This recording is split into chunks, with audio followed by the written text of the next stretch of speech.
Welcome to the channel. There's always a captivating bedtime story to tell. Incredible encounters. They still happen. Have you heard of the Skinwalker, the ancient image of a monster? It woke up in the dunes. Around it were dozens of figures, wearing animal pelts, faces stitched together, eyes burning. He shouted their names, but they did not come closer. From the sands a giant in a bison hide emerged, with a gaping hole where its face should be. "You do not know my name. No one knows it. I am eternal." Ethan burned the journal, and they all crumbled into ash. The night over the desert was starless, viscous, like dark oil spread across the horizon. Highway 491 stretched as an endless black ribbon, flickering in the headlights of an old Chevrolet. Behind the wheel sat Ethan West, a reporter from Denver whom the paper had sent on assignment to gather material about the old legends of the Navajo people. He was skeptical about the mystical, but he needed a good feature. The paper wanted something with a twist. He knew that locals still called that stretch of road the Devil's Highway, even though it had been officially renamed many years before. When the needle on the dashboard neared midnight, the radio suddenly hissed and went silent. An oppressive quiet settled over the cabin. Ethan cracked the window, hoping to hear something alive, crickets, wind, but outside there was absolute, dead silence. Ethan had heard that on Highway 491, near the Navajo reservation, police and drivers had encountered creatures that ran after cars at unnatural speeds and left scratches on the metal. They chased the vehicles. Perhaps the Skinwalker is an ancient archetype of a monster, deeply rooted in human consciousness, a symbol of an invulnerable and terrifying foe. Or perhaps such beings really exist and hide close to people. Either way, if you're driving a desert highway in the dead of night, it's better not to stop. Roads aren't safe. Ethan arrived in the small town of Gallup on the edge of the Navajo reservation and checked into a roadside motel. The motel's old owner, a gray-haired man with a sun tattoo on his arm, turned out to be loquacious and readily told the legend he'd heard from his grandfather. Skinwalkers, he whispered, are those who betrayed their kin. Witches who killed their own family for power. After the ritual they are no longer human. They run faster than the wind, can change shape, can enter your eyes and take your body, leaving your soul to rot in the dark. For centuries the southern regions of the U.S. have been full of legends about mysterious creatures attacking people in the dark. One of the most terrifying is the Skinwalker, an evil witch from Navajo mythology, the one who walks on all fours. According to the tradition, a person became a skinwalker after a secret ritual that required killing and eating a close relative. After that, they lost their humanity, transforming into a merciless monster able to command predators and turn into animals, for example a wolf or a coyote. The old man insisted that skinwalkers live in the mountains and canyons, but at night they come out onto the highway to hunt those who travel alone. "If you hear someone scratching at your car door, don't open it," he said. Ethan smirked, but a strange feeling crept over him, as if the old man were giving not a legend but instructions for survival. Skinwalkers could take over victims' bodies through a look, they possessed incredible speed and strength, they hunted humans and dug up graves to make poisons from bones. You could recognize them by an odd gait, hanging skin, and glowing eyes. They could not enter a house without an invitation and attack travelers. The only way to destroy them was to speak their true human name, then they would die 3 days later. The next day Ethan drove deeper into the reservation to interview an elderly Navajo woman named Ast. Her house stood far from the road, among sparse trees and sandy hills. She greeted him in silence, staring for a long while before letting him in. Inside, the air smelled of sage and ash. Ast told him that skinwalkers were not merely monsters, but people who had rejected their own humanity. According to her, they wore the hides of animals, while their true flesh slowly rotted beneath. They could not enter a house without an invitation, but they could wait outside all night. Perhaps, she suggested, the legends had begun because native warriors once wore animal pelts and were mistaken for beasts in battle. Still, the myth of the skinwalker resembled tales of other mythical beings across the world: vampires, wendigos, and aswangs. They walk out there, she whispered, gazing through the window, when the moon fades, and even the coyotes fall silent. Have you seen them? Ethan asked. Ast stayed quiet for a long time. I heard their voices in my son's eyes, she said at last, her voice heavy with sorrow. By morning, he was gone. Late that evening Ethan drove back toward Gallup. The desert glimmered under the moonlight, the highway utterly deserted. Suddenly he noticed a figure by the roadside, low, dark, motionless. As the car drew level, the shape sprang to life and bolted alongside the highway, keeping pace with the vehicle as if it were a shadow on legs, moving at impossible speed. Gasping, Ethan slammed the pedal to the floor. The creature stayed close to his door, and then, out of the corner of his eye, he saw its face, not a face at all, but a foreign mask, as if someone's skin had been stretched across a skull. Red, glowing eyes stared directly at him. He couldn't remember how he made it back to town. When he finally stopped at the motel, for deep gouges scored the driver's door, as though left by claws. In the morning Ethan met a local police officer named Jacob Sloan. Jacob wasn't surprised by the story, he said such things had happened before. A few years earlier an entire family had vanished in a house near Chaco Canyon. The house was abandoned now, but locals swore that at night one could hear claws scratching and whispers in an unknown tongue. Ethan convinced Jacob to go there with him. The house stood among rocky cliffs, half buried in sand. Inside it reeked of mildew. Strange symbols had been drawn on the walls in charcoal. In the basement they discovered an iron box filled with small animal bones and human teeth. As Ethan raised his lantern, something stirred behind them. They turned, and saw a humanoid figure, with thin arms ending in claws, and a face that looked stitched together from scraps of foreign skin. It did not walk, it glided, barely touching the floor. Jacob fired his gun, but the bullet passed straight through, striking the wall. The creature slipped back into the shadows, leaving behind a stench of rot. That night Ethan couldn't sleep. He dreamed of memories that weren't his, as if he were running through the desert on all fours, following the scent of blood.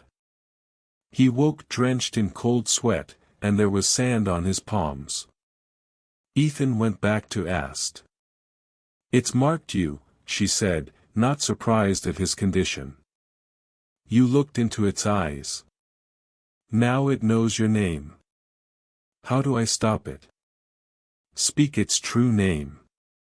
Or burn its body, if you can find it. But first, survive the night." She gave him a pouch filled with white powder and told him to scatter it along the threshold. "If you don't return by dawn, I will erase your name from the sand," Ast said, and shut the door. Ethan returned to the house near the canyon, determined to end it. The night was moonless, the only sound the whisper of sand under his boots. He scattered the powder at the entrance and waited. The hours crept by. Then came a sound, first a scratching, then heavy footsteps. Out of the darkness crawled the creature. The same thing, now taller than a man, its hide sagging, its empty sockets burning with red fire. It stepped toward the line of powder and halted, as if stopped by an invisible wall. Barely breathing, Ethan whispered, "Who are you? What was your name?" The creature gave a guttural shriek, and for an instant a human face flickered in its eyes, a young man with a sun tattoo on his arm, just like the old motel owner. Ethan shouted the name he had heard during check-in, Eli. The monster wailed, its body bursting into flame from within. It collapsed, howling, and crumbled into ash that scattered across the sand. Silence fell. At dawn, Ethan stood on Highway 491, watching the sun paint the desert gold. He no longer felt the weight of unseen eyes behind him. But far off, at the edge of the desert, a black figure running on all fours flickered in the morning haze, and then was gone. 12 years had passed. Highway 491 hadn't changed, the same endless strip of asphalt vanishing into the horizon, the same gray hills and weathered motels, their walls peeling under sun and time. The world beyond had gone digital, faster, louder, but here, in the desert, time seemed frozen, and only the wind knew how many lives had vanished into these sands. A young documentarian named Ryan Brooks arrived in Gallup late one evening. He had grown up in Phoenix and, like many, had heard stories of the Devil's Highway since childhood, but only while studying film did he stumble upon an archived article about a missing reporter, Ethan West, who had disappeared in this very region. The case file contained photographs, a battered Chevrolet abandoned in the sands, distorted dark figures in the background, like corrupted film. But what struck Ryan most was a discovery in the police records, an unsent audio file recovered from an old recorder. The trembling voice warned, "They are not human. They remember our names. If you hear a whisper in the silence, don't answer." At the end, the recording dissolved into a strange rasp, unlike any human sound. Ryan decided to make a film about it. He wanted to show how superstition becomes legend. But he didn't know he was stepping into the legend himself. The motel where Ethan had stayed still stood. Now it looked nearly abandoned, the sign no longer lit, the windows boarded up. Yet one room remained unlocked. Ryan stepped inside, camera rolling. Dust hung in the air like gray smoke. Deep claw marks scarred the walls, gouges as if carved by steel. On the floor, he found an old business card, Ethan West, journalist. When he moved to the window, where the wind rattled rusty shutters, a figure flickered in the glass behind him. He spun around, nothing. But the unease clung to him. Outside, a coyote howled, its cry cut off mid-note, as if severed by a knife. The silence afterward was worse than the sound. The next day Ryan followed an old map from Ethan's police file. It led deep into the reservation, toward Chaco Canyon. The road shrank to dirt, then disappeared entirely. He continued on foot, filming as he walked. The wind stirred the sand, the sun sank lower. By evening he found the ruins of the house near the canyon. Most of the walls were gone, rotten beams jutted up like ribs from the earth. In the center of the ruins lay a charred mound of ash, as though something had burned there completely. Ryan set up camp nearby. That night he was woken by a sound, a faint, deliberate scratching against the wall of his tent. Thinking it might be a coyote, he switched on his flashlight. Outside, there was nothing, only sand. And the shadow. Elongated, alien, standing still at the very edge of the light. By morning, Ryan discovered something by the fire, an object that hadn't been there before. A battered leather bundle. He recognized it instantly from the photos in Ethan's case file. The shaman's journal. Inside were the same drawings as before, but now with new ones added, inked in fresh strokes. They couldn't have been Ethan's, he had vanished long ago. On one page, written in bold English letters, was a new phrase, "Remember their names. They remember mine." There was no signature. But the ink smelled of fresh blood. Ryan decided to turn back. He felt like he was losing his mind, terrified. His camera kept recording rustles he couldn't hear, shadows that vanished when he looked straight at them. He was driving along 491 as the sun set. Then, suddenly, the radio, dead silent in the desert for days, came alive. A warped voice crackled through, fragments of an old recording, "If you hear the whisper, don't answer." It was Ethan's voice. And then, in the rearview mirror, Ryan saw it, a figure on all fours, running along the shoulder of the road. It was gaining on him. The camera on the passenger seat switched on by itself and turned to face him. Ryan screamed and slammed his foot on the gas. The creature leapt onto the hood, its face human, young, stitched together from scraps of foreign skin. Ryan hit the brakes. The monster flew forward, rolling onto the road. He stomped the pedal again and drove on without looking back. But in the mirror, dozens of figures rose from the sands, sprinting after him. 2 days later, police found a wrecked camera and an abandoned car on the highway. No driver. The files on the memory card were corrupted, but in one distorted frame a man could be seen, walking barefoot through the desert, skin on his arms burned and charred. He was heading toward the canyons.